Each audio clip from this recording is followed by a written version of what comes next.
I am so excited to update these running back rankings. We get to move our Breece Hall pick way up. Not going to lie, we have to sit here taking L on Dameon Pierce at the same time. But before we get into it, please go down there, drop a like on this video, subscribe to the channel if you have not done so already. And if you want to check out any of these player props for this weekend, you know where you can do so. That will be on Underdog Fantasy. When you go and sign up for Underdog Fantasy with the link in the comment section or the link in the description with promo code FLOCK, they will match your first deposit dollar for dollar up to $100, and you will get to go take, in my opinion, I know you're going to hate me on this one, our lock of the week, Tyler Lockett, under 74.5 receiving yards. But make sure you go deposit $10, you have $20 in your account, available in damn near every state. If you have any questions, make sure you leave them down there in the comment section below. Feel free to tell me how stupid I am, but let's dive into these rankings. Let's go running back one, Saquon Barkley. With Saquon, technically not the running back one in actual fantasy points right now, but if we are projecting usage out based on how good he looks as a rusher and at the same time knowing the skill set that he has in the receiving game, I feel comfortable, even though technically not the running back one in fantasy points as it stands, to project this rest of season. I think the Giants don't continue to win 75% of their games. I think maybe we have the game environment skewed a little bit, but there's really nobody to throw the ball to or give the ball to at all in New York, not named Saquon Barkley. Going over to our next guy, Christian McCaffrey. Now with CMC, I don't know what to expect. I mean, I'm going to be honest with you here. Baker Mayfield injured, and I know Baker Mayfield is horrendous. I don't know how good Walker's. Matt Rule fired. Some trade rumors circling around Christian McCaffrey. We've had a lot of questions, people going down in the comment section going, oh, Mason, should we be worried that Christian McCaffrey may get traded? Hell, if he got traded, name a worse situation he could go to than the Carolina Panthers. I think at this point, fingers crossed, hopefully he gets off this team. Now our next guy, Austin Eckler, 3. Eckler for a full PBR format is actually the running back 1 in fantasy right now. I think the touchdowns slow down a bit. I think Keenan Allen coming in will take some of these targets. Obviously not expecting Eckler to get that much worse. Hell, we had him as the running back 3 coming into this season. Going to keep him there as well, even if he has been the running back 1 so far this season. Going over to our last guy in this tier, JT. With Jonathan Taylor, the Indianapolis Colts offense has looked pretty damn bad. With Jonathan Taylor, he is injured as well, but it doesn't matter. He's still a tier 1 running back. If you can go through and trade him, I know we've had some people telling us, oh, Mason, I'm able to trade Dameon Pierce and Curtis Samuel for Jonathan. Yes, do it. Do not wait. Go get JT if you still can, even though he's no longer going to be able to be our running back 1 because those red flags we previously mentioned, still a running back with a very high ceiling and floor. Now, dropping down to our next tier, these rankings are for a PPR league. Just understand that if you're playing in a non-PPR format, yes, Nick Chubb and Derrick Henry will be higher than this. We're going to have both of them at 5 and 6.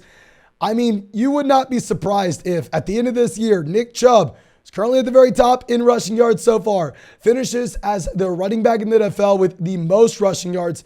You wouldn't be surprised if Derrick Henry takes that crown from him. The issue is with these RBs, I mean, hell, they're not going to catch the ball a ton out of the backfield. So in a full PPR format, their ceiling's going to be slightly capped. Now, keep in mind, I actually drafted Nick Chubb a decent amount in fantasy this year because on Underdog, we were consistently getting him in the 3rd round in a half PPR league. Like, love that. But honestly, in a full PPR format, I would trade either one of these RBs for Jonathan Taylor, assuming that we get positive news about this JT injury.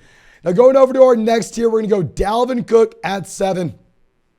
Somewhat concerned, slightly, and I repeat, slightly concerned that with Dalvin Cook here, we are getting more Alexander Mattison in this offense. I don't know if it's because of the shoulder injury and in the long term, Alexander Mattison will take that step back again, but hell, Dalvin Cook has been very good while healthy. Now, in my opinion, a pretty good buy low candidate, DeAndre Swift here at 8. With DeAndre Swift, don't want him in a non-PPR league because it is definitely frustrating seeing that even when DeAndre Swift was healthy, Jamal Williams was vulturing rushing touchdowns at the goal line. Don't love to see that, but we know he's an elite level passing down running back. We know that this Lions offense has a great offensive line. We know that he can get work in the red zone as well. So in a full BBR league, I will be very excited about DeAndre Swift. Kamara's going to be at 9. I know a lot of people want to project Alvin Kamara to be a top 5 running back rest of season. And we had him as a buy low running back for like 2 or 3 weeks in a row. I was very excited to go buy low on Alvin Kamara when everybody was so worried about the bruised ribs. I don't want to say to sell high right now because you still have Jarvis injured. Michael Thomas, but not bad practice. Olave's dealing with an injury. But once these guys begin to come back, once Andy Dalton is maybe replaced with Jameis Winston eventually, at that point, when Jameis is at quarterback, I won't love it as much for Kamara. When we have MT, Olave, Jarvis, and Taysom Hill all getting touches in this offense, I think we will need to lower expectations slightly with Kamara. So start Kamara aggressively this week, even if we don't love the matchup going up against Cincinnati, and then maybe sell him high the week after. Now, going down to our next guy, we're going to go Leonard Fournette at 10. With Fournette, Rachaad White's getting more and more involved in Tampa. But, hell, Fournette is the leading receiver for this Bucs offense. Tom Brady really looks like he's gone from being a quarterback that wants to check the ball down 75% of the time to now a quarterback checking the ball down 99.999% of the time. Fournette getting a ridiculous amount of target volume. In a non-PPR format, you definitely lower his ranking. Now, dropping down to our next tier, we're going to go Joe Mixon at 11. Hopefully, Cincinnati can get this offensive line together. Hopefully, they can mesh, obviously, this offensive line. The pieces separately are significantly better than what we had a year ago.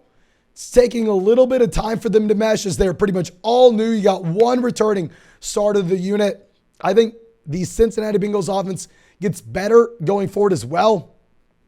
Samaje Perine is getting involved somewhat as a pass catcher. I'm not giving up all hope on Joe Mixon yet. And then our guy, Breece Hall, coming in here at 12. With Breece Hall, I don't know how many videos we made saying buy low on Hall, draft Hall. I want to get out here and say, oh, he's the top 5 running back. I think we need to be a little bit hesitant. I'm the biggest Breece Hall guy in the world, but he's still Michael Carter playing some snaps. This is still going to be a bad Jets offense. I don't expect them to be scoring 40 points every single week. So I think that with Breece Hall, I'm comfortable ranking him as a low-end running back 1, but not right now. We can't go through and jam him in as that high-end running back 1 just because we want to. Now our next guy, Dameon Pierce at 13. If we go through and look at these snaps that Dameon Pierce has played so far this season, every single week, more and more involved in this offense. 29% of snaps week 1, 35% week 2, 59%, 70%, and 79%. Getting involved now as a pass catcher as well. I owe Dameon Pierce an apology. I owe you an apology. I owe everybody an apology for overlooking, underestimating Dameon Pierce. I wrote him off saying he's a running back not catching passes in a horrendous offense. The man's overcoming it. The man has been phenomenal in back-to-back weeks. Going over to our next guy, Aaron Jones at 14. Hell, A.J. Dillon is getting removed from this offense slowly but surely. But at the same time, it doesn't necessarily matter too much because, this Green Bay Packers offense is just significantly worse than what you projected it to be. They're getting a little bit of everyone involved. Frustrating in Green Bay. I still think Aaron Jones is obviously a must-start player every single week. It's just hard when this offense isn't nearly as good as you expected it to be. But let's drop it down to tier. Let's go to Josh Jacobs, 15. Honestly, F it. I know we may be a little bit biased here. Josh Jacobs, my most drafted running back on Underdog. Let's go through. Let's put Josh Jacobs here instead at 15 rather than 16. With Jacobs, this is a running back that we loved him coming into the season, saying, okay, well, he's increased his role as a pass catcher every single week so far. Hell, he's only a month older than Najee Harris. I know it feels like Josh Jacobs has been in the NFL forever, drafted in the first round of that 2019 NFL draft, but he's still incredibly young. He's been dominant over the past 2 weeks. It's hard for me to rank Jacobs. Those two guys, Jacobs and Waddle. We are getting Jacobs in the 7th round of Underdog drafts, so he's my most drafted guy there. Same thing with Jalen. I have a hard time talking about these players because I don't know if I'm being overly optimistic because I have them everywhere. I don't know if I'm being, maybe trying to comment. I don't know. I think that we're very biased. I have to admit, I'm going to have Jacobs at 15. 16 in his own tier. We're going to go Ramondre Stevenson. Ramondre Stevenson looks like a locked and loaded, low in running back 1, high in running back 2. Every single week, you don't have Damian Harris. Now, of course, in the second half of the season, we may get Damian Harris back in. This may be going back to a running back by committee. But hell, I'll be fine going through and starting Ramondre Stevenson for the time being, letting his value rise, and then maybe looking to sell in the second half. Now, dropping down to our next tier, we're going to go Najee Harris at 17. With Harris, I mean, this is, oh God. What can we say? This looks to be one of the worst offenses in the NFL. He has been one of the most disappointing running backs in the NFL. People have always gotten so mad at us when we've said he's not athletic. Everybody goes, LOL, did this guy just say Najee Harris isn't athletic? Go look at his longest rushing attempts back in 2020 in Alabama. Go look at it in 2021 in Pittsburgh. Look at what it's been so far this season. Najee Harris never breaking off long plays. The reason you got excited about Najee in drafts is because the thought process he was going to get every single snap, every single touch of this backfield. That's not even happening right now with Jaylen Warren. So Najee Harris obviously has to be a big-time follower. Now, Kenneth Walker going to be 18. If it was a non-PPR format, move Kenneth Walker higher than this. My second most drafted running back on Underdog because we were getting him in the double-digit rounds. We looked at the Rashad Penny injury history, looked at the draft capital, looked at the athleticism, looked at everything across the board. I was like, okay, yeah, sign me up for Kenneth Walker here. Like him in a half PPR league, non-PPR format, but a full PPR league. Even though we have him everywhere, full transparency, he's not a pass catcher. He wasn't in college. He hasn't been in the NFL, and I don't think he ever will be. Going over to our next guy, Miles Sanders, who is quietly a top 5 running back in rushing yards so far this season. For whatever reason, I don't know why this coaching staff hates fantasy football players. I don't know why they keep on giving Kenneth Gainwell, Boston Scott rushing touch. Please. I'm fine if you want to split this into a running back by committee, but when we get to the red zone, can Miles Sanders be the guy at the goal line? That's all I ask. I'm tired of Kenneth Gainwell stealing these touchdowns. I know that Jalen Hurts is going to steal a few here or there, but Kenneth Gainwell, do we really need Gainwell vulturing rushing touchdowns from Sanders? He's been great, little frustrating. Next guy, Clyde Edwards-Helaire 20 with CH. We've been talking about it. He's been great. I think that in a best ball format, you like him because he'll occasionally just fall into the end zone, knowing that he's in what is a top 3 offense in the NFL. But still, I mean, he's in a 3-man running back by committee, even if Isaiah Pacheco is getting phased out a bit. Just because of the overall usage, I'm a little bit concerned about projecting CH from a week-to-week standpoint. Last guy in this tier is going to be J.K. Dobbins. The usage was very concerning against Cincinnati.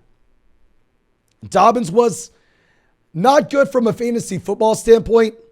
Maybe it's my monkey brain. Maybe it's just me watching that game, watching J.K. Dobbins every time he touches the ball, looking like by far and away the best running back on the field, thinking that maybe when J.K. Dobbins gets a little bit healthier, then all of a sudden he's going to get more and more in this backfield. But at the same time, it could be a pipe dream at this point. It easily could. Now going over to our next guys, we're going to have James Robinson, ETN here back-to-back.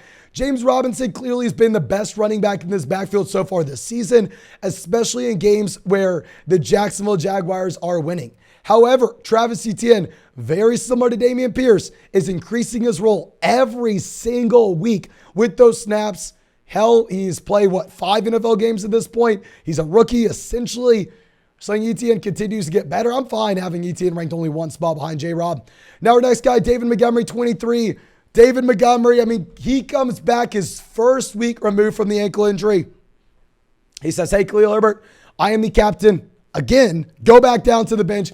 I mean, we saw the same thing a year ago as well, that when David Montgomery's hurt, Khalil Herbert will be a fine option.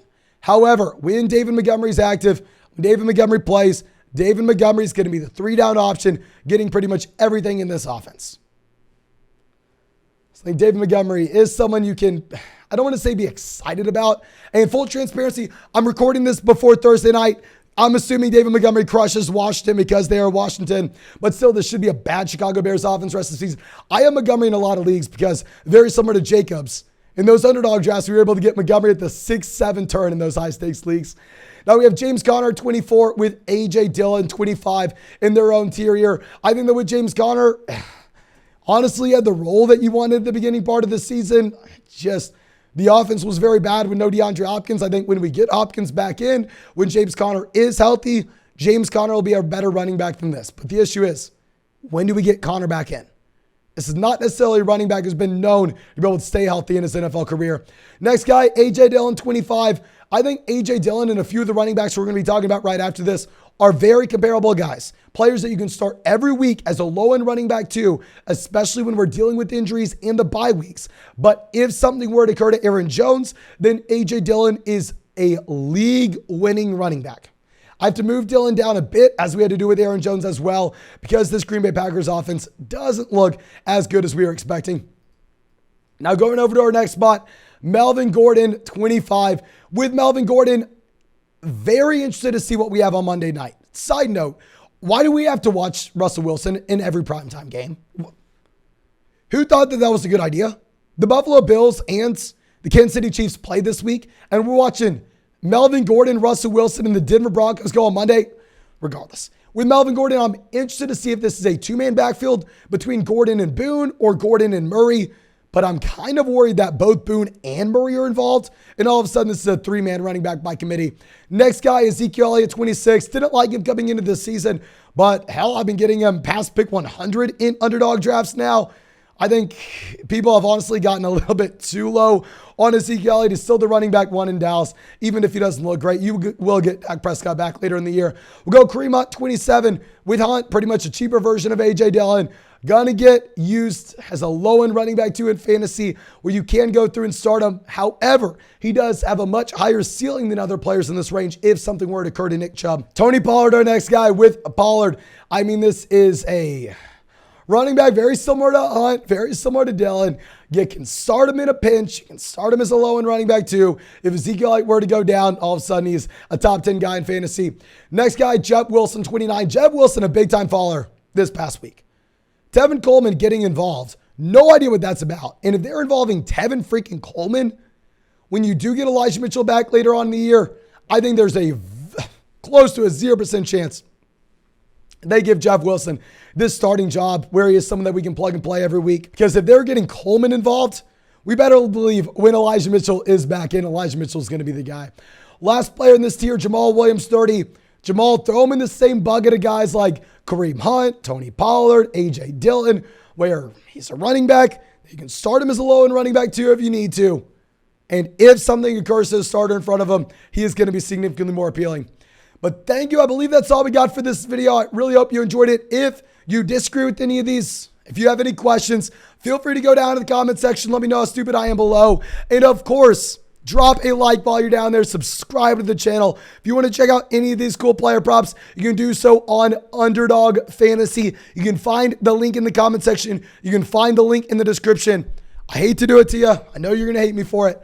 I probably would take a peek at that Tyler Lockett under, what it was like 77.5 receiving yards. Thank you again. I appreciate you. Hope you have a great day. Hope we get to see you in the live stream tonight.